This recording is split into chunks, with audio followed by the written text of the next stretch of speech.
Everyone, welcome to the Hockey Buzzcast on HockeyBuzz.com. This is I'm at my in-laws, as is customary this time of year, for the Passover holiday, and I'm down here for them, visiting them. So you're wearing a P on your hat for Passover? Yes, exactly. Well, that's all I got. I'm getting my customary drink. Thank you very much. It's a good thing. It's the only drink I'm wearing. I don't drink it all, as you guys know. So, cheers. Yeah. I like that P yesterday because they gave up 7 home runs to the Mets, so that was good. I'm not, Well, the P stands for Philadelphia Phillies. It also stands for putrid. Pretty much. And plenty of pain. Yeah, I got that too. Pain. And speaking of pain, let's get to the Maple Leafs Capital series. We're going to talk about. Well, let's talk about the coaching Let's talk about the coaches first. Yeah. Here we go, you guys. Yeah. Hello, Hockey World. It is Wednesday, April 12th, 2017. I'm Michael Lagello. I'm Russ Cohen from Sportsology.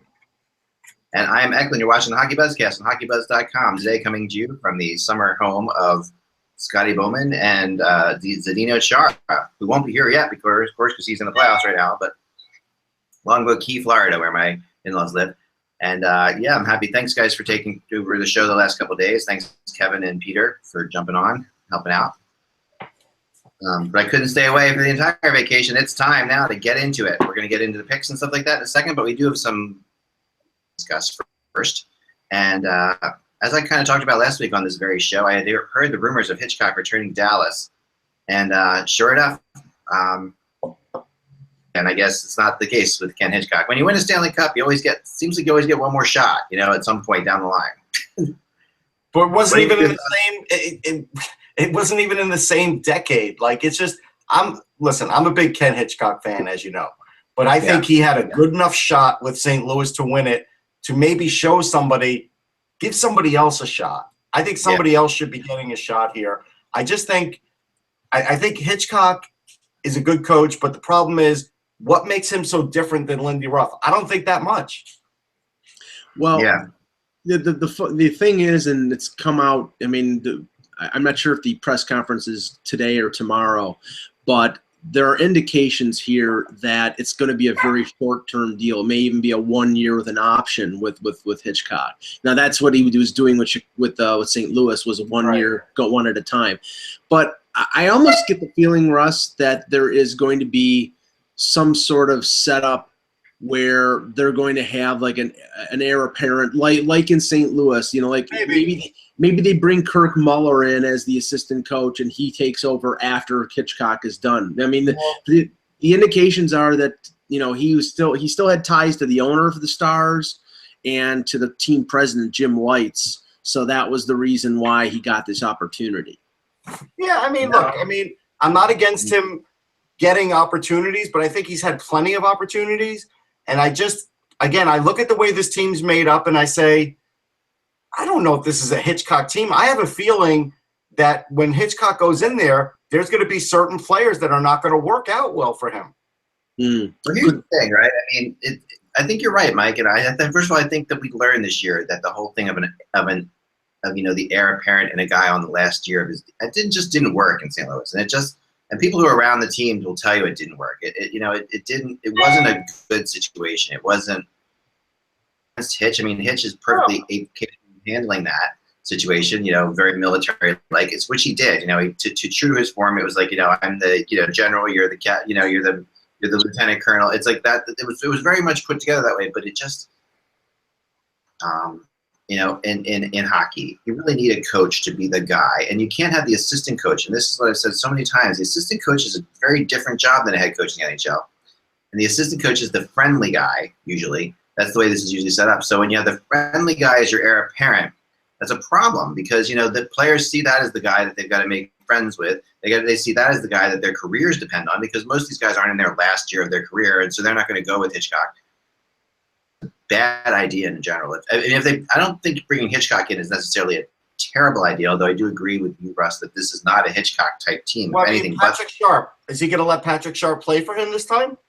Right. Well, Patrick Sharp's a UFA, so he he may walk away from this. And, does this mean that Nichushkin doesn't come back because does he want to play under Hitchcock? I mean, you think Right. Lindy Ruff is authoritarian?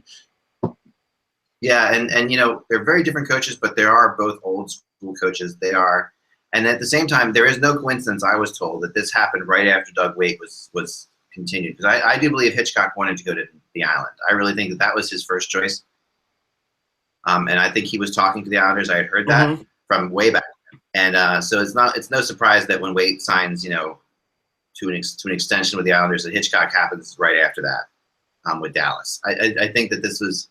Very clear. I think this also means that there's a clear-cut coach for Vegas, and whether or not we don't know who that is yet, but I think that I was talking to people, and people are like, oh yeah, they know who their coach is going to be, and I'm like, well, they want to tell anybody? Like, no, I guess they know. I do find it odd that they're not telling anybody. Like, when do they feel like is the right time? That's odd, but I'll tell you, I think we're starting to piece together Vegas a little bit, because I saw an NBC report where they said that Colorado is going to be retaining Varlamov and letting Pickard go unprotected. And to me, that smacks of McPhee probably wants to get Varlamov, and they know it, and they're going to probably try and work a deal, because there's no other reason for leaving Pickard unprotected, because most people would say – I mean, they're not going to pick – you wouldn't think they were going to pick up Varlamov unless that's just the player they just absolutely want, right? McPhee. They might just want him enough that – and Colorado knows that they'll have to work a deal, and they probably know that they don't want Pickard, because Pickard's the better goalie of the future.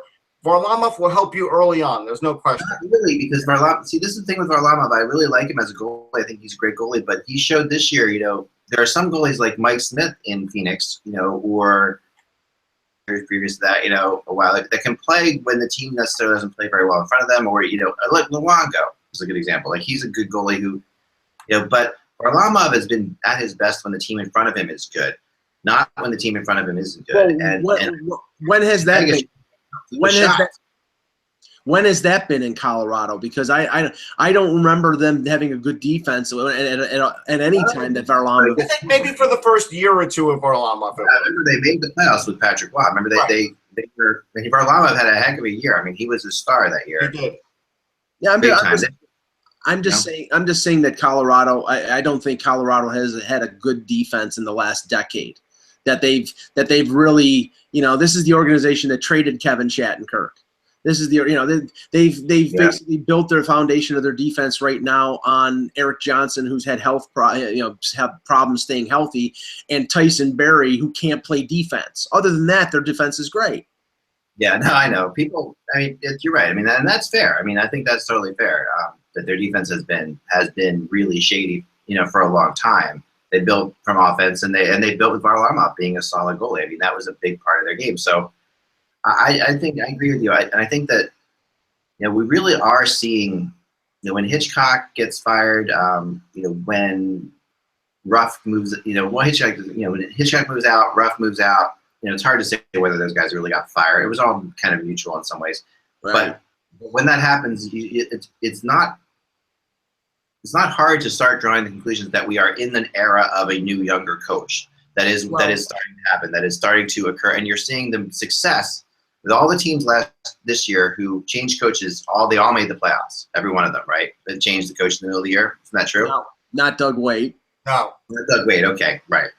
Okay, yeah. So, but most of them had pretty good success, and they did pretty well after that. And in most cases, you were going after younger coaches.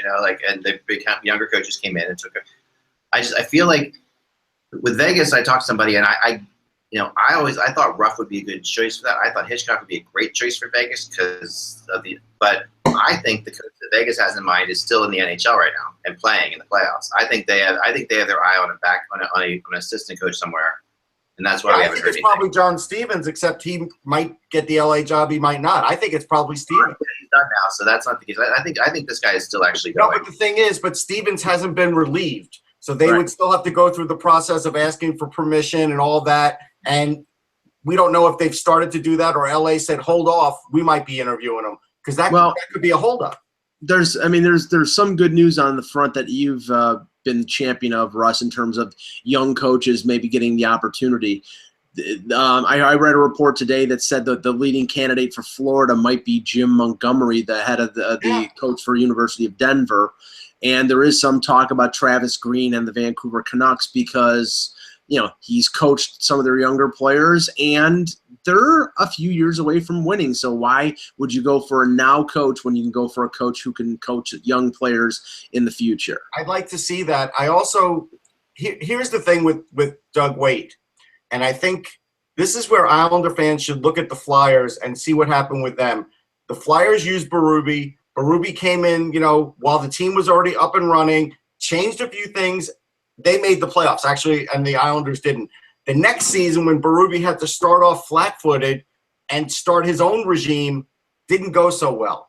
And it's Doug Waite's going to find out how hard it is to start everything from scratch. It's easier to pick it up, even if it's a tire fire. And the Islanders really weren't a tire fire. It was more about bad coaching than it was the team. Now the next year, you're going to have to really bring your own identity. It's a lot easier to walk in and say, I'm going to let the guys be the guys. I'm going to let them play to their strengths. I'm going to be a player's coach. Player's coach works for a little while. But like I said, next year when everything's equal and everybody's on equal footing, then you'll see if player coach works out or not. A lot of times it doesn't. No, I agree. Well, let's get on to, we got a lot to talk about here. Let's get into the playoff games, starting with the series that begin tonight, in case we don't get through them. we should get through them, yeah. Able to get through them, but let's see what we can do here. All right, so tonight we have to start off. I did these three different ways on the website, and I think that those ways are kind of interesting in terms of I've always wanted to do one thing. I've always wanted to see what would happen if you picked the teams that had the best special teams and the best goalies. I went through that. I figured out who got in each series for that, and then I did the normal matchup thing. We'll do that as well. But let's start with Montreal and the Rangers. Let's start there. That would be we'll start right off the bat there because Russ is obviously familiar with this. And this is one of those. I'll do a little background between these teams. Montreal does kind of own the Rangers. They've had a lot of success with the Rangers, and a lot of success actually keeping the Rangers scoring down. The Rangers have a tough time scoring against Montreal, for sure. That seems to be the key when you look at those two teams against each other. This is definitely the battle of this is the best goalie matchup in the playoffs in the first round. Questions asked. That recently played against each other in Sochi for the gold medal, right? I mean, these are the two goalies. So Lundqvist and Price. This has been a very good up and down Rangers team. It's been a very good up and down Canadiens team. I think that both these teams have been inconsistent throughout the year. Both have been good more than they've been bad, but both have had stretches where they've really struggled. This Rangers team scores a lot more goals than they usually do, but they scored a lot more goals in the beginning of the year than they have at the end of the year too. So that's also out there. But Russ, what are your thoughts on this one? Well, I think it's very easy to fall back on the Rangers and say, well, look at their record and look at Lundqvist and look at those things. But there's some real warning signs for the Rangers. First thing is they finished the year lousy on MSG ice. Lundqvist doesn't play well in Montreal. And by playing well, I mean he generally will give up 3 goals there. You generally don't see Lundqvist having his 1 or 2 goal game in Montreal. So that's something where the Rangers are going to probably have to score. I saw Nick Holden is on the Rangers' second pairing. I don't get it. That's one of those things where, Alain Vigneault is suspending belief a little bit and going with a veteran, even though Brady Shea is clearly a better defenseman than Nick Holden, and he's on the third pairing. So this is something where, again, these veteran coaches rely on veterans rather than an emerging star. So that's an issue. I also think it's an issue putting Jimmy Vesey on the second line. He's on the second line, and trust me when I tell you this, the only reason he's on the second line is to try and spark Rick Nash. That's it, because he will get in front of the net, and try and do Rick Nash's dirty work. That is why he's there. But JT Miller is maybe the Rangers' best scorer the entire season, and now he's on the third line. And so by being on the third line, he's going to get less ice time, and yet he is one of their more truculent players who actually scores dirty goals. And so him and Hayes, which actually would be a big matchup problem for Montreal, now not so much of a problem. And, of course, now they're playing Tanner Glass. Tanner Glass, thank you, on the fourth line with Fast and Lindbergh. And again, playing Lindbergh is simply because he's the default center. But Pavel Buchnevich is now being sit, and Buchnevich clearly is a great offensive talent. He's sitting. Brandon Peary, who they brought in to be a power play specialist, which he absolutely is, he's not playing. And so this is like a bit of a gamble for the Rangers. I just think with Carey Price and the size that the Canadiens have, I think the scores will be lower than people think, and I do think Montreal will win in 6. I know the Rangers are like the pick that everybody seems to like, but I don't think everybody's putting 2 and 2 together as to how Claude Julien plays with his puck possession and how that team has changed mentality-wise. Yeah. Mike? Well, I mean, I look at it a little differently, and of course, when it comes to Montreal, I still believe that that Marc Bergevin dropped the ball at the deadline, because if this team had more scoring, I think that they would, be dangerous to come out of the Atlantic Division and maybe even win the Eastern Conference. But all the weight of the offense for the Habs is going to be on Pacioretty, Radulov, and Paul Byron scored 20 goals. That's it. I mean, and you have some other guys like Shaw and Plekanec who can throw in the occasional goal, but there's not a lot of offense there. And if the Rangers are a good defensive club, and if Lundqvist plays better than his career .898 save percentage against the Habs, then I think it's going to come down to Carey Price, and I think the Rangers are going to try to get in this kitchen. I think they're not Chris Kreider running them, but I think they're going to try to go to the net. I think they're going to try to disrupt him. I think they're going to try to throw him off of his game. And you've seen instances in the past where that has worked. So I like the Rangers. Shea Weber and pre-Jordy Ben, right? These are 2 guys now that they brought in to try and stop that. Right. Well, right. That's true, and they do have the Rat Patrol led by Brendan Gallagher and Andrew Shaw. But you know what? In that instance, you're going to have the Rangers power play, and if the Rangers power play is working, then they will kill the Canadiens. Right, but that's a big key. You're right about that. Yeah. So I'm going along with the prevailing opinion right now, and I think the Rangers will win in 7 games. Okay, so before we get into my pick. If you were to look at the power plays and special, first of all, the matchups favor as I said before, they favor the Montreal Canadiens. They've won 8 of their last 10 against the Rangers, including 4 of their last 5, and including a couple shutouts in there too. So like I said, this has been a little bit tricky for them. If you were to go by the goaltending special teams matchups, goaltending, Montreal's ranked 4th in the NHL. The Rangers are ranked 13th, that's surprising. I was surprised that the Rangers are ranked 13th in the NHL in goals against average. I thought that was surprised. Their defense is not, again, people are going by reputation with Stahl and Girardi, not what they're actually doing. I think you have to look at what they're actually doing. Their power play, Montreal is the 13th ranked power play in the NHL. The Rangers are the 11th. The Rangers are a little bit ahead of them, but neither team is outstanding. Incredible. No. And penalty kill would be Montreal would be 14th ranked, and the Rangers are 19th ranked in the NHL. So the penalty killing has been hurting them a lot. Yep. 19th is not good. That's not even in the top 16 for playoff teams, Well, Tanner Glass is a penalty killer, so I'll give him the benefit of the doubt for that. I averaged out these 3 factors and came up with Montreal with an average of 10.33 and the Rangers an average of 14.33. So Montreal is the better overall of those 3. So Montreal would win the series based on the penalty killing and power play factor. So matchups and penalty killing and power play both would go to Montreal. And my pick in this series is also going to be Montreal. I just have I don't know. To me, I have a sense that I think this will be a difficult series for both teams, but I don't think that this is going to be an impossible series for Montreal to get out of. I think that Price is going to be the key. I really like the defensive pickups in Weber, and I think Jordy Ben has been exactly what Montreal needed. I think another guy who could clear. The one thing I'll say is that to beat great teams, the one time I think goaltending doesn't matter as much is when you have snipers. Like in the playoffs, it's hard to beat a great goalie with dirty goals. Like you can do it, but it's hard to do. You need guys who can actually snipe. And neither of these teams is loaded with snipers. Like they both score dirty goals a lot, which is why this could be a very low scoring series. Actually, technically, the Rangers' best sniper is Grabner because all his goals came even strength. Right. When you think of sniper, you think of natural goal scorers, and I mean, Rick Nash is that, but he's not necessarily going to be the guy. Go look at his playoff numbers; they're like the opposite. Right. Exactly. So he's had a couple of good playoff years, but that's it. So so I'm going with Montreal too there. So let's next go to the Blue Jackets and Penguins.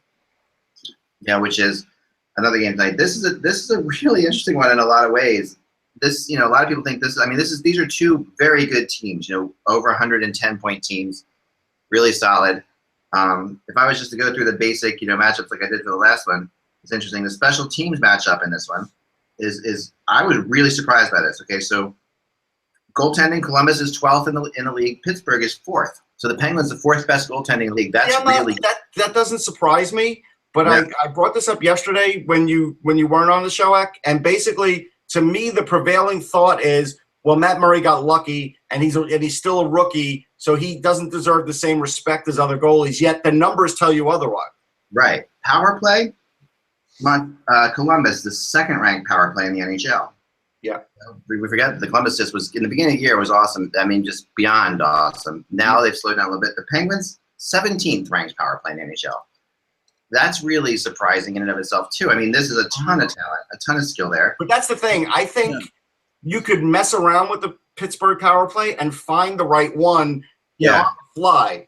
Well, the problem is in the Crosby era, their power play has been dramatically underwhelming in spite of the fact that they have star players. There have been years where they've been in the teens and 20s with Crosby and Malkin. It doesn't seem to work on the power play, and I think that's going to even be worse without Letang. They did win a Stanley Cup with this lousy quote-unquote power play. I'm not disputing that, but I'm just saying that their power play last year was 10th. I mean, this year it's 17th. I mean, for what it's worth, 10th is still bad for what you would think with the Penguins. The Penguins are a top 5 power. Yeah, exactly. But penalty kill, the Columbus Blue Jackets are 9th. The Penguins are 20th. So 20th in the NHL in the penalty kill, 17th on the power play, but 4th in goaltending. So my whole theory of goaltending and special teams is reversed of what I would expect with this team. I would think that. But at the end of the day, when I average out the scores, Columbus has a 7.66 average. The Penguins have a 13.66 average. So actually, Columbus is favored in the goaltending and special teams category for what it's worth. But when you go to matchups for the regular season, for the regular season, and granted that's a big thing. When you go to matchups, that changes. Okay, so in the matchup section here, it's very different. There you have the Penguins have actually won. 6 of the last 10. This season they went 2-2. There was that one really. Oh, no, I'm sorry. That's not that. I'm sorry. That's the wrong thing there. I apologize. Columbus and Pittsburgh. Sorry. Here we go. The Penguins won 3 of 5 this year, except for the one game right around Christmas that the Columbus Blue Jackets beat them 7-1, just like an outlying game. So the Penguins have the favor in the matchups where you have the Capitals having the Blue Jackets having the favorite in the other. As far as my predictions go, I can't get past the fact that the Blue Jackets are the youngest team in the NHL and the Penguins are one of the most experienced. I mean, and in the playoffs, that I do believe that experience matters. I don't think that, I think this is going to be a great series, but I think that I really want to see Bobrovsky in him lately. And he's got to be huge. He's got to be enormous. It's like without him. Yeah, I agree with that. I really was disappointed in the effort that Bob gave when he came through Philly at the end of the season. Really disappointed. Now, again, we could say, hey, they were playing out the string. Okay. If Pittsburgh scores the first goal in this series, I am going to worry about Bobrovsky's fragility a little bit because that is going to then come back into question. Columbus really needs to come out in a lead in this first game just for their own mental sake for their goaltender. Totally agree. I think that's a big thing. To finish my thought, Penguins in 6th. Oh, sorry. I didn't realize. No. You weren't sorry at all. I actually added my thought without giving my pick, so I just went. That was it. So So why don't you guys go? Go ahead, Russ. No, and I just to finish up, I look at the Penguins, and you can come up with 100 reasons why they might lose, but the reasons that they might win is they're an experienced team in the first round, and they know how to weather the storm, and they still have a top-notch goalie. And at the end of the day, when you have Crosby and Malkin and a top-notch goalie, you could generally figure out the rest enough to beat an inexperienced team. So I'm going to go Penguins in 5. I know everybody wants to give Columbus more credit than they have earned in the playoffs because they haven't been there. Yeah. They have to show me. Yeah.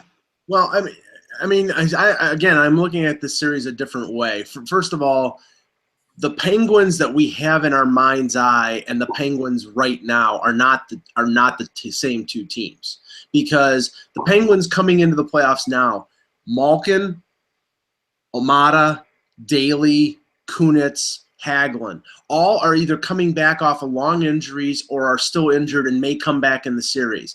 That's not an insignificant factor here. Letang is not going to be there. So Justin Schultz is your de facto number 1 defenseman, and you've got guys like Ron Hainsey filling in spots. So I'm not looking at the Penguins as the team that won it all last year, and we don't know whether Malkin is going to be the guy, the dominant force that he is, or a shell of his former self. So I really look at this as, right now, yes, I buy into your thing about Bobrovsky and his fragility, but I think that the Columbus defense is excellent. I think Tortorella is a slave driver, and he's going to have that team whipped up into a frenzy. And I think like a guy like Brandon Dubinsky is going to drive Sidney Crosby insane. So I agree.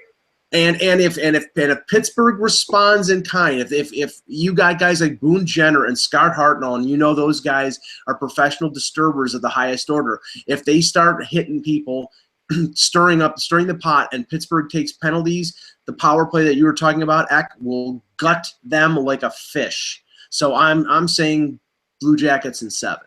All right. Here's the one other thing for that series. The only other thing that I could really come up with is, I know what you were saying, Mike, about the injuries. I look back at the Colorado Avalanche, and everybody was always injured coming into the playoffs. Oh, Forsberg's injured. Oh, this guy, you can go down the line. Adam Foote's injured. Sure. And you'd be in the Stanley Cup and win the Stanley Cup. Sure. I mean, with some of these players, it may be strategic resting. With other players, they're not going to be at 100%. There's no way to know. Just like we didn't know Patrick Kane was going to come back a couple years ago in the first game of the first round of the playoffs when everybody thought he was going to be in the conference finals. They could be playing a bit of a shell game here, and Malkin could be completely okay. But you know what? They didn't play him at the end of the season when they were battling for home ice advantage. So that indicates to me that he's not going to be 100%. If that's the case, then I think Columbus has an advantage. I don't know. Malkin was hurt last year in the playoffs and played the best hockey of his career. Yep. I mean, he was playing on like one leg and was just incredible. Malkin has an ability to lift it to a level. This is the last person I would ever worry about. I just think Malkin injured in the regular season will take nights off. But Malkin injured in the playoffs, I don't think so. I mean, he's a different player. I look at Pittsburgh, and they've got – I brought this up yesterday, Eck, and I'll bring it up again. Brian Rust and Connor Sheary have more playoff goals than most guys on the Jackets. It's the youngest team in the NHL. I mean, and Matt Murray right now, as far as I'm concerned, until he proves otherwise, he's a playoff goalie. Like he's not lost the playoff series. So let's just, he's 4-0, and that's see, that's the thing. I'm not taking anything away from Pittsburgh. They're a great team, but I'm just saying this is not the team that won the Stanley Cup last year. I don't think that either. No, and I agree with you, on that. I do, and I think that Columbus could shock them early on in this series and get out on them. But here's the funny thing. All right, last thing. The team that won the Stanley Cup, it took us all about 3 rounds to make us believe they were even going to win the Stanley Cup. True. That's true. Not me. I thought they were going to win the Stanley Cup with 2 weeks left in the season, man. They were just unbeatable. We might have been the oddball, but I'm telling you, most people were not thinking that way. I will say this about the Penguins too. I mean, down the stretch, they showed a couple. Last year's Penguins down the stretch, just the games I saw them play against the Flyers, just in person or whatever, dominated the Flyers. This year, the Flyers managed to beat the Penguins down the stretch, that to me was something. Okay, the Penguins didn't have quite the same kind of dominance, and they beat the Penguins. Funny enough, the same way they used to beat the Penguins, which was getting in their face and bothering them. And one thing the Blue Jackets can take pride in is that that's the kind of team they are, right? They will. This will be tougher than any team physically that the Penguins faced last year in the playoffs. This will be a way different series than anybody they had to deal with last year. So this is not a team that Penguins would like to play in the first round. By the way, you know, talking to people out there, this is not the team they wanted to play. So I mean, they were stuck with him. They knew they were going to have him forever, right? It's been a month now, basically. But Ottawa, Boston. All right, starting with the power play, special team, goalie factor. All right, goaltending. Ottawa 10th in the NHL, Boston 9th. So pretty much a wash there, both pretty good. Power play, Boston 7th, Ottawa 23rd. 23rd ranked power play in the NHL. That's not a good recipe for playoff success. And this one blew my mind. Penalty kill. Ottawa 22nd, Boston 1. Boston's the best penalty killing team in the NHL. That is surprising in and of itself. So this one I averaged out was really not even close. It was like Boston 5.66, Ottawa 18.33.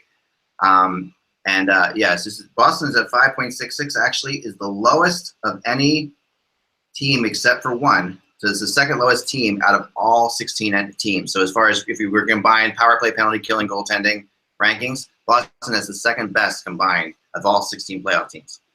So we'll get to the best one in a second, but that was impressive. You know, I thought that was pretty much something. Yeah. But if the matchups go, so the matchups Ottawa, Boston. This is surprisingly, Ottawa's won 8 of the last 10 times these teams have played. Yeah. So Ottawa's won 8 of 10. You know, that's just crazy, including all 5 games this season. All right, so Ottawa won all 5 games this season against Boston. So the matchups favor the Ottawa Senators. So here's there's two things that I talk about all the time, just completely contradict each other. Boston. I just think this is the case of too many injuries, emotional season.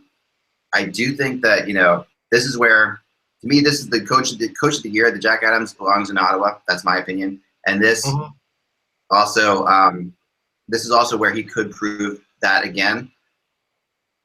The Bruins. But, you know, he's going to have to outcoach them, and he's going to have to get a lot of help.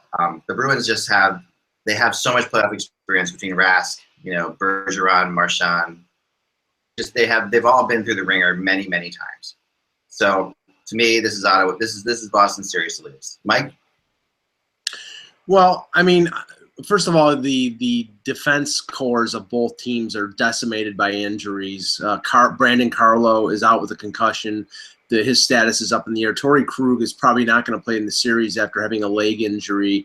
That forced the Bruins to sign Charlie McAvoy, their first-round pick from a couple years ago, to an entry-level deal, and he's going to play in the playoffs. Play in the first game tonight.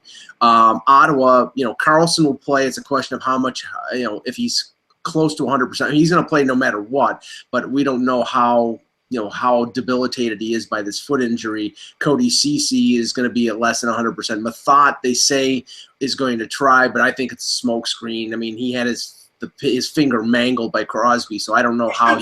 Crosby did actually apologize to him, and he reached out to him. Yeah, great. Everybody likes to kill him. Well, listen. Interview for 1 second. I screwed up here looking at my picks again. I forgot that I have Ottawa in 7 in this series. Okay. I do that because this is the one series, and I wrote this in my thing. One series I feel like every year there's a series that just goes exactly opposite of how you think it'll go. This is that series for me. Yeah. With all the injuries and all the lack of experience, but I do have the Senators in 7. I apologize, Mike, that I better. Okay. Well, I mean, and the way I look at this series is that, you know, I think the goaltending is fairly even though Rask lost every start to the Senators this year. I mean, Craig Anderson had a great year at getting through everything that he had to go through this year with his wife's cancer, and it's a great testament to him. I think he's going to be the Masterton winner. But that being said, he did slump late in the year, and they did come back down to reality at the end of the season. And I think that's more of a sign of where the Senators are without that top 4 defense being there and present. And I think Boston, they're better offensively. And the special teams that you talked about, that penalty killing allows Boston to be more physical, and they don't need a reason to be more physical. They're going to slam the Senators' defense. They're going to forecheck like crazy. They're going to possess the puck. I think Boston's going to win. I'll say Boston in 6. Yeah, I'm not worried about Charlie McAvoy. I think he'll be just fine. He's a fast thinker. He's a fast skater. He doesn't make a lot of mistakes. He'll add something too offensively to the Bruins. People who are worried about him being coddled, I'm not worried about it. I think he's a rarity, and I don't think you have to worry about that. Would I put him with Chara? Sure. I hope they do. Is their defense not what it should be? No. But they have forwards that know how to play defense too, like Bergeron, like other guys. I mean, Bergeron was my Selke pick this year. I will tell you this, honestly, I tried like hell not to make Bergeron the Selke guy. I looked at Mikko Koivu, I looked at other players, but at the end of the day, it was undeniable the kind of year that Bergeron had that he should win another Selke. And that comes in big in these kinds of games. Marchand's having one of the top 4 best years in the NHL. I think Boston wins in 6 because Boucher will put up a tough battle. He'll scheme it right. He'll get the most out of his players, but I think those players will come up short. And what Boucher is going to do, Russ, he's going to rely more on that 1-3-1 than he ever has before because his defense is so wounded. He's going to sit. If they get up 1-0, he will put everybody in the friggin' building to sleep. Yeah, no, you're right. I mean, this could be a boring series. Like I thought about that. It could be like as far as watching games go, you can see this being not a whole lot of stuff happening. I think NBC felt the same way. That's why they're showing Rangers Habs. I think Rangers Habs is by far more interesting. Yeah. Anyway, yeah. If nothing else, you could always fall back on which goalie's better. Like there's still a good amount of hatred between New York and Montreal. Don't kid yourself there. There is. To me, the series of the night is the game of the night is Columbus-Pittsburgh. I don't think you're wrong about that. Let's move on. But we haven't gotten to mine yet, and it's not this one. St. Louis, Minnesota, which is, to me, this is the toughest series to predict in the entire first round. I think that this is completely throw your hands in the air and say what Minnesota Wild team we're going to see, what Blues team we're going to see. We don't know. Either team could be great, could be terrible. Either team could go to the conference finals. Either team could, it's going to be, I think it's crazy. I mean, historically, okay, so matchup-wise, favors the Blues, but only barely. The Blues won 6 of their last 10, 3 of 5 this year. So that's the matchups. Then if you go to the special teams, this gets a little more interesting. So the special team matchup, goaltending, Minnesota 7, St. Louis 12. Power play, Minnesota 9th, St. Louis 8. Penalty kill, Minnesota 8, St. Louis 3. So that penalty kill basically separates these teams in the special teams and gives the Blues the favorite as far as that goes, as far as goaltending and special teams go. So my way of doing my prediction on this one. Why don't I come back to me? Why don't we start with you on this one, Mike? Give me one first, Jeff. Well, to me, I agree. It's the toughest series to predict because St. Louis was one of the hottest teams in the league after the trade deadline, after they moved Shattenkirk with Yo as the coach. Minnesota was one of the best teams up until the deadline. They bring in Martin Hanzal. Not to say Martin Hanzal was the reason for this, but I think that there was a level of complacency there. They were going to either be first or second in the Central. They really had nothing to play for other than to win first place over Chicago. And when that was clear that they weren't going to do that, they slumped. And Devin Dubnyk's save percentage was under 900 for the last 6 weeks of the season. So, I mean, that's not a good indicator. I think Minnesota, is going to win this series.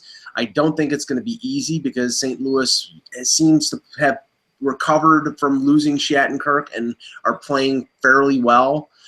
But I still think Minnesota, they've been waiting for the playoffs. There was that sort of lull there. I think they just, they got dozy in the last few weeks. They really had nothing to play for.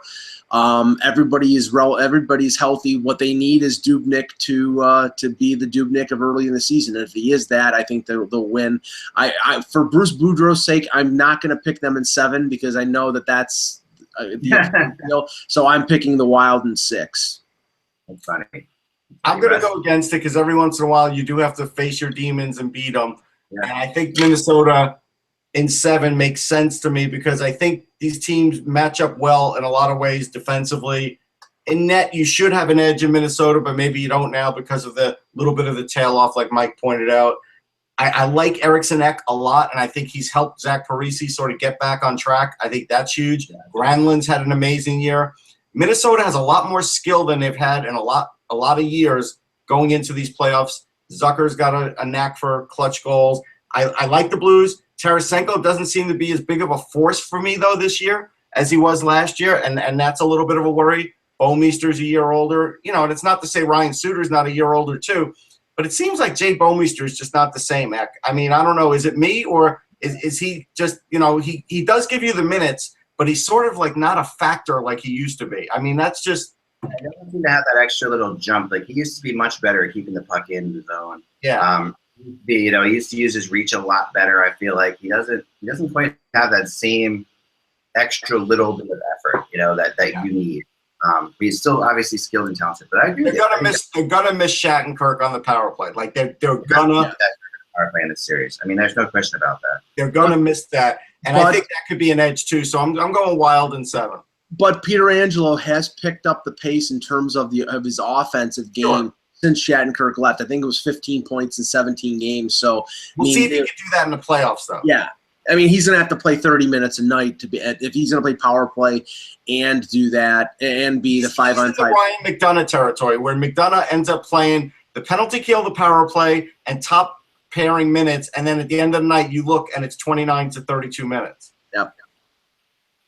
Finally tonight, Edmonton-San Jose. This to me is the most interesting game of the night. And just because you have the Connor McDavid factor, you've got the previous conference champion going against each other. You've got McClellan going against the Sharks, which is a big deal because he wasn't a very popular coach there when he left. Yep. And those players have an extra motivation there to want to beat him for sure. Mm-hmm. That's going to be an interesting one. To look at the goaltending special team aspect of this. Goaltending, the Sharks were 5th in the NHL. They had a good year in goal. Edmonton was 8th. I think that's one where the number's deceiving, though, because I don't think Martin Jones has been as good this year as he was last year. I don't care what the number tells me. Yeah. Edmonton 8th is better than I thought Edmonton was. I mean, that's actually. Well, Cam Talbot has had one of the great years in the NHL. He really has, no question about it. Power play. Edmonton 5th in the NHL, which is to be expected, right, with the talent they have. The San Jose Sharks 25th. That's crazy. Really shocking. Isn't that crazy? I mean, this is the previous conference champion with Joe Thornton, who's a power play specialist extreme, and Brett Burns, who just kills it on the power play. 25th ranked power play in the NHL. Penalty kill almost the same, both in the dead middle, 17 and 18. 17 for Edmonton, 18 for San Jose, which comes to total score. That gives Edmonton a total score average of 10, San Jose 16. So Edmonton actually has the goaltending penalty kill aspect of this down. And then if we were to look at the basic matchups between these two teams, they've split the last 5 games, so they're 5-5 the last 5. The Oilers won 3 of 5 this year, so the Oilers take that as well. In when you look at that, so that's now just get down to our picks. Why don't you start on this one, Russ? Well, here's the thing. I want to know who is going to be the Joe Pavelski on Edmonton, because it's rare that the top guy like the Connor McDavids dominate, because most of the time they're keyed on and they are a factor, but they usually don't win a series for you. And I don't know who the Joe Pavelski is on Edmonton. I don't, and that's something because I don't know who their clutch guy is, who the guy when you're down a goal is going to tie up the game and then he's going to win the game. Like, I don't know who that guy is. Maybe it's Draisaitl. I'm not sure. It's not Benoit Pouliot. I know that. And so that's a little bit of a worry. Like, I worry about the bottom lines of Edmonton. The 3rd and 4th lines, can they produce against the Sharks? Because I know the Sharks, all 4 lines will produce. Like, that's not even a question. Even the youngsters that get to play, if LeBanc and Meyer get to play, LeBanc will definitely score some points. I won't guarantee it, but I'm pretty much guaranteeing it. I just look at it. Thornton's skating better, so maybe the injury's not as bad as we thought. People are saying that he looked pretty good today. All that said, I look at all of it and I say I think the Sharks are going to win in 6 because they do know how to win. The forwards know how to play defense on that team. They do know how to stay out of the penalty box. Like, they know if they put Edmonton on the power play, they're going to lose the series. I think that's going to be the biggest thing that Peter DeBoer will drum into their minds. Don't take dumb penalties. And I think the Sharks have enough veterans and are smart enough not to.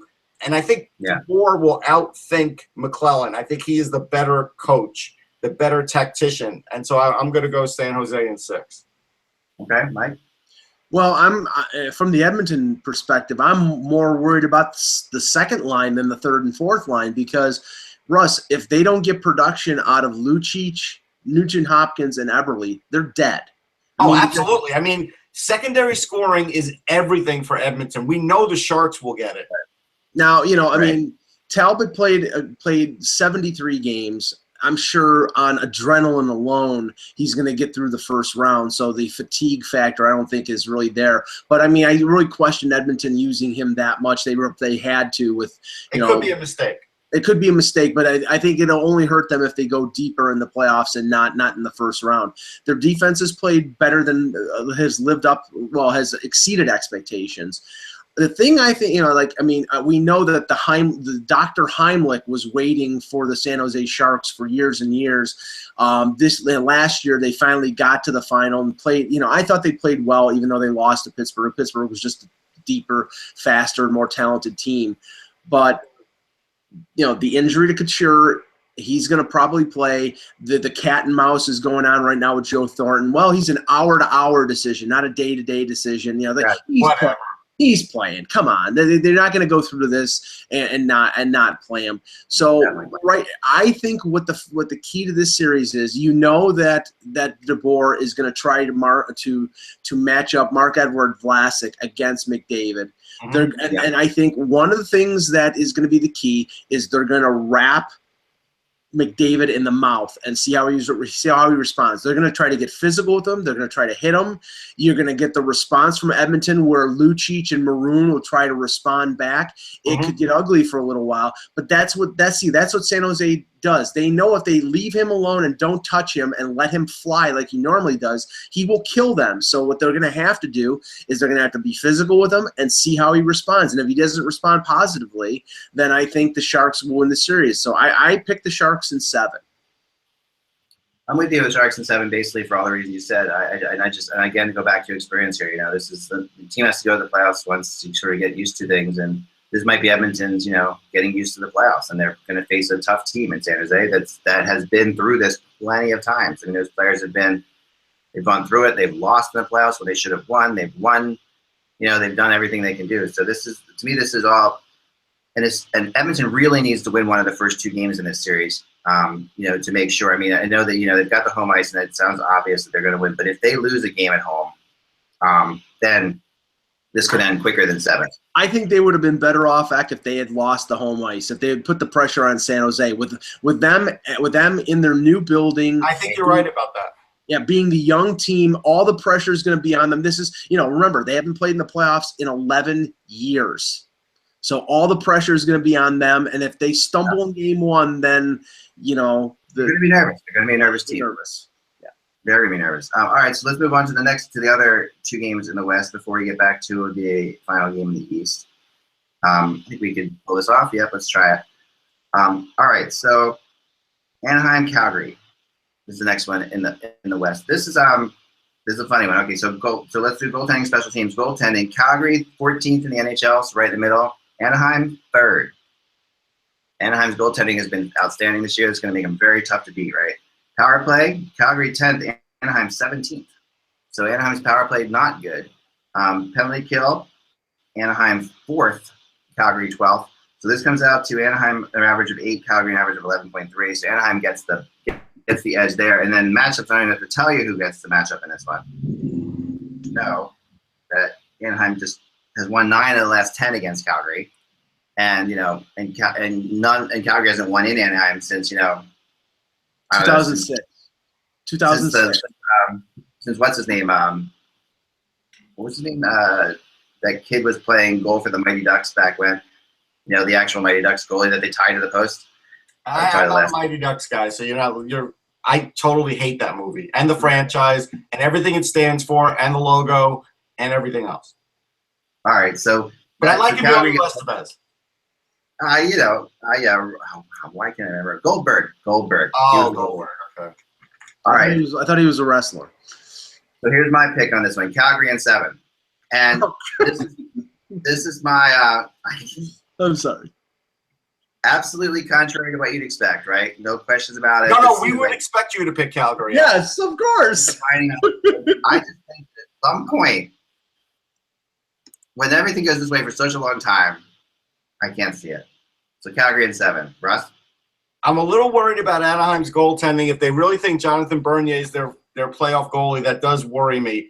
I don't think that experiment's going to last long if he gets the first game. I don't know. Is there any word on that yet? I just looked. There isn't. There isn't. Okay. So whatever.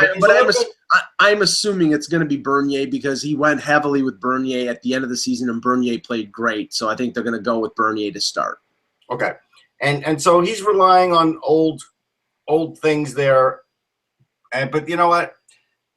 Bernier's not going to lose it for him either. I look at it and I say Kessler's having a Kessler kind of year. There is no Ryan Kessler on Calgary. There's not.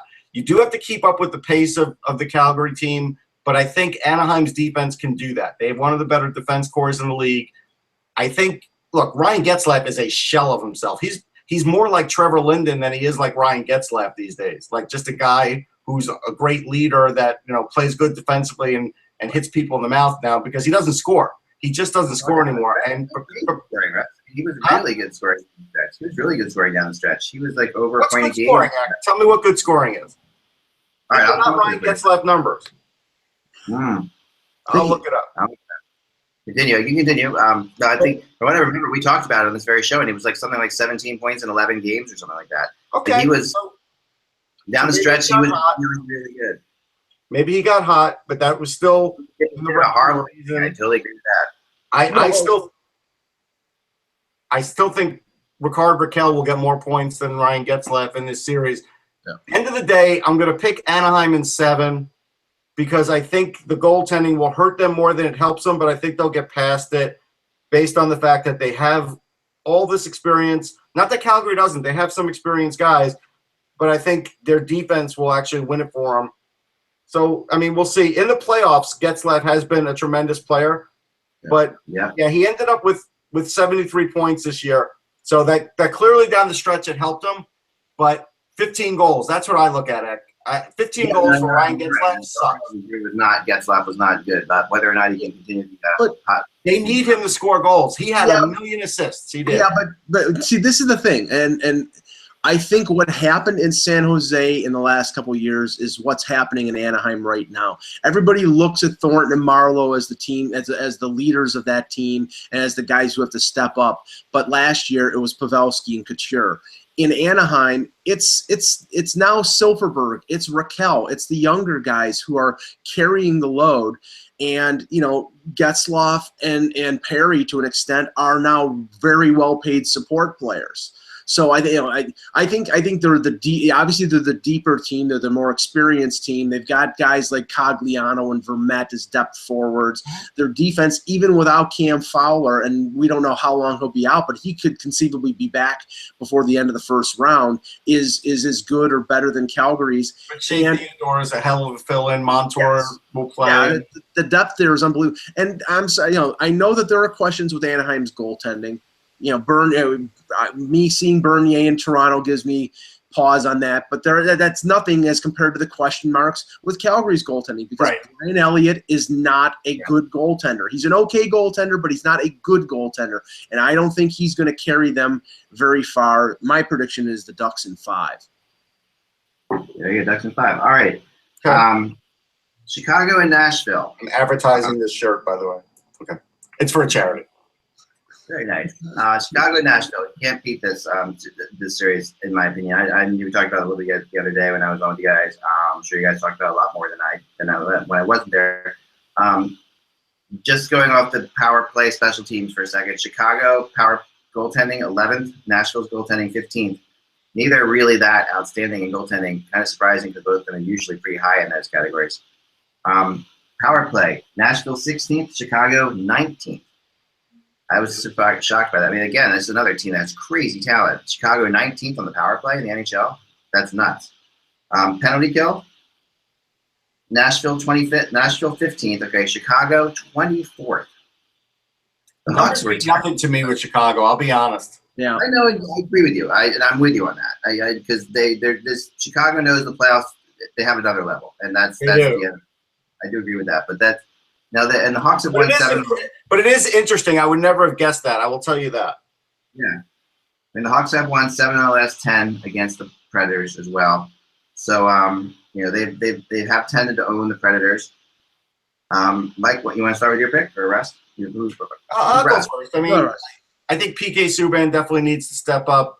I think somehow Peter Laviolette needs to find more scoring than Forsberg and Fisher. Like they've got to get more scoring somehow, some way, because Chicago is going to score their goals. Even though Pekka Rinne is a terrific goalie, Chicago's still going to average 3 goals a game. They're just going to do it because of their blue line.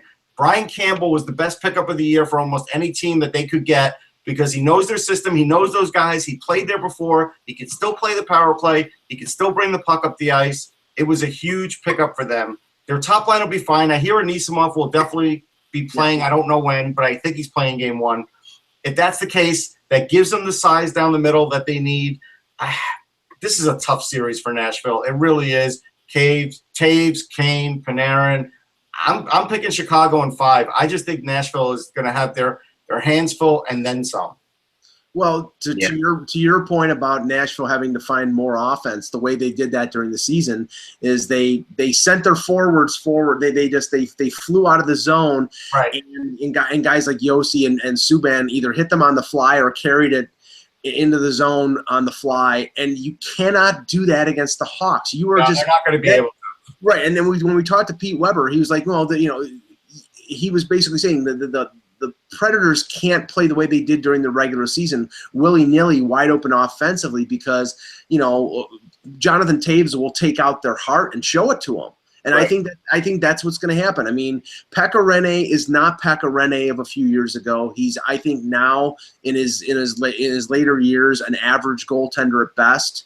I think he's still above average. I'll give him a little. Yeah, I heard some people say that they wouldn't be surprised if they lose the first couple games that UC Saros goes in. I don't know. Saros will not see any time. Right, exactly. I don't think that that's going to happen, but I do think that things could get desperate for the Preds if they do fall behind early. And I'm sorry, I see the Hawks as a juggernaut.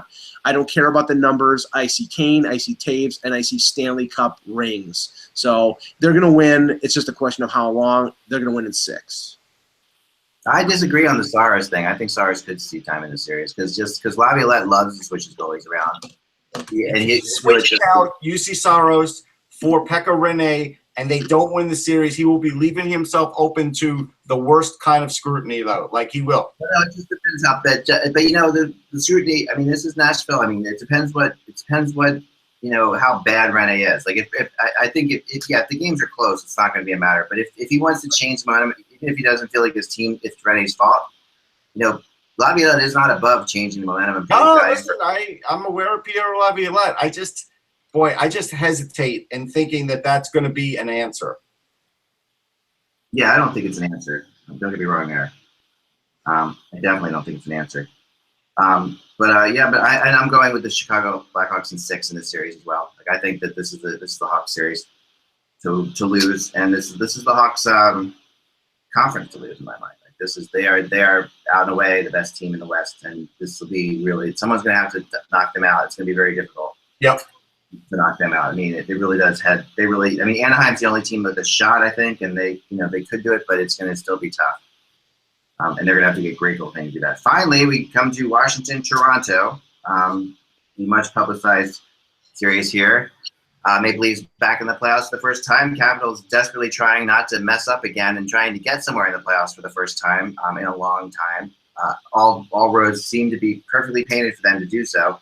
But they've got to start in the one place I don't think they wanted to go, and I think that, like I said before, goaltending to me is a big issue until you have sharpshooter, sniper type players, and that's what the Leafs do have. That is going to be that's going to work the Leafs in favor in this series. The matchups, let's go with that. It's so hard for the Leafs to go in matchups because before this year they weren't even trying to win, but this year when you go to this year, the Caps were 2-1, 3-1, I guess, right? But 3-1. But the goal differential in those 4 games was only 15-12. Like, the Caps, they weren't blowouts. They were relatively close games. If the Leafs can get goals behind Holtby, they'll have a chance. Anderson is going to play game 1. That's been announced. That's a big thing, obviously. if Anderson plays the last game, I don't believe they were. I think that they're opening up against Ottawa today. My opinion. So then finally to the power play special teams aspect of things. Goaltending, Toronto 22nd in the NHL. That's a bad number for them. 22nd. Washington number 1. I blame Jonas Enroth for that. Right, there you go. Power play. This is the battle of the second and third best power plays in the NHL. Toronto's not there. Washington number 3. So neither of these teams is going to want to go on the penalty kill. And both these, Washington is number 7 penalty kill. Toronto's 10.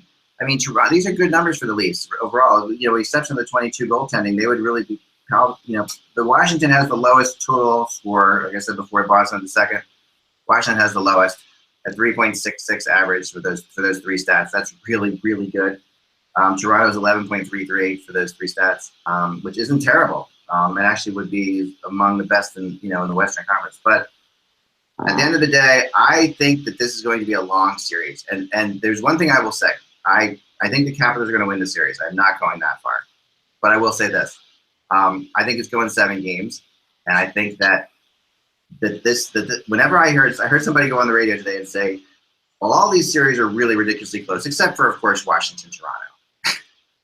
Whenever I hear somebody say that on the radio, I've learned for some reason, just historically, that series becomes the really surprise series or whatever. So I'm just going to say that much. Mike, all you. Well, it's an accomplishment that the Maple Leafs made the playoffs. Mike Babcock is doing his utmost to play up the David and Goliath scenario. The underdog, the pucker factor on the Washington Capitals being the President's Trophy. That's the phraseology he used, pucker factor.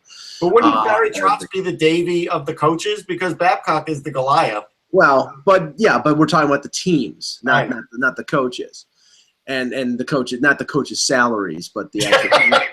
but he's doing what he can. But let's face facts. The Capitals are a juggernaut. They're deep. They made a great acquisition at the deadline with Shattenkirk, padding an even great defense to make it even greater. Now they do have a history of choking in the playoffs and not playing well and up to expectations. But you've got a young Leaf team here. The matchups are really not in their favor.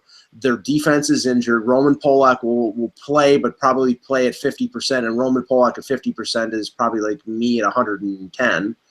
Nikita Zaitsev is out for game 1, and they thought he was going to be back, which means to me that he was probably concussed by that Nick Foligno hit on Sunday.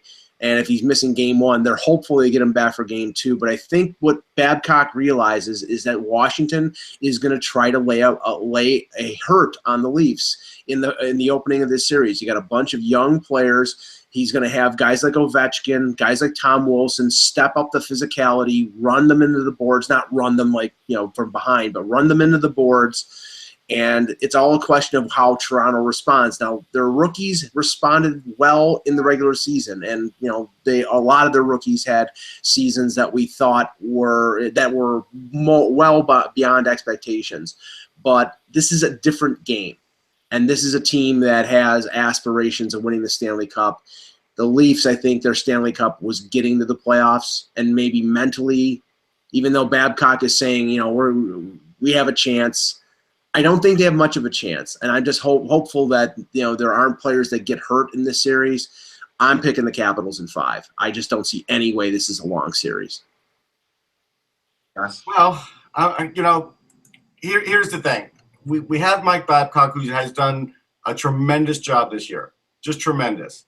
We have Barry Trotz, who literally has all the pressure in the world on him, all of it, and I look at it and I think the Caps will suffer a little bit early in this game from the pressure. And I think, Ovechkin will definitely try and hit Matthews in the mouth at the beginning, and Tom Wilson will do the same when he's out there. And I think Toronto is going to have to try and trade chances with them. It's the only way. They're going to have to try and run up the score. They don't have the defense that could hold the Washington Capitals back. And I think it will eventually be an avalanche, and I think it's going to be Capson for a complete sweep, the only sweep of the first round. It's hard for me to see anything else happening. I think Matthews will do great. I think Marner will do great, and Nylander may even do great. And I think they'll all get points. They'll all be on the board. But you need Zaitsev to have really the right kind of offensive push. Jake Gardiner and Morgan Riley are really good, but Zaitsev added a lot to them with the puck moving and everything else. I don't know, Mike, is Riley going to play power play now? No, probably it'll be Gardner. Gardner. And that to me is a huge mistake. Yeah, what they're gonna try to do is match up Riley and by the way, Martin Marincin is stepping in for Zaitsev, so there's another reason why this is gonna be a short series if he plays. But if I were Mike Babcock, now listen, I'm not telling you I'm a better coach than Mike Babcock because clearly I'm not.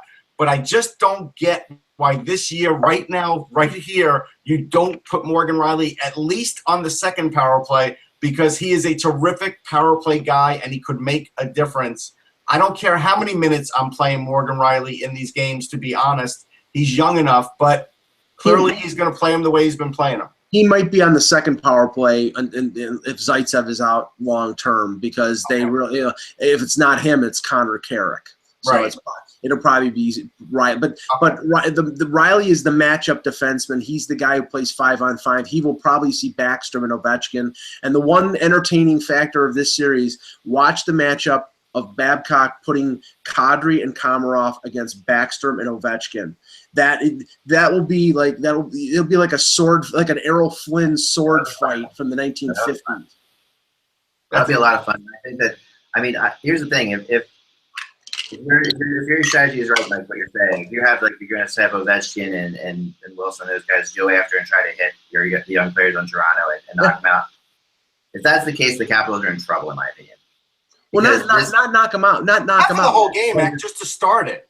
No, but if you are even thinking, it is. By the way, it's hard to get a team that's experienced like the Capitals to do that to a rookie team, because when you're 1 versus 8, that's like a move that if you would say the other would happen the other way. That's like what the 8 seed would try to do to stop the first, to get physical and to get this first seed. I had a prop bet for Alex Ovechkin for how fast he tries to hit one of the key Leafs in this game, it would be 15 seconds. Yeah. But if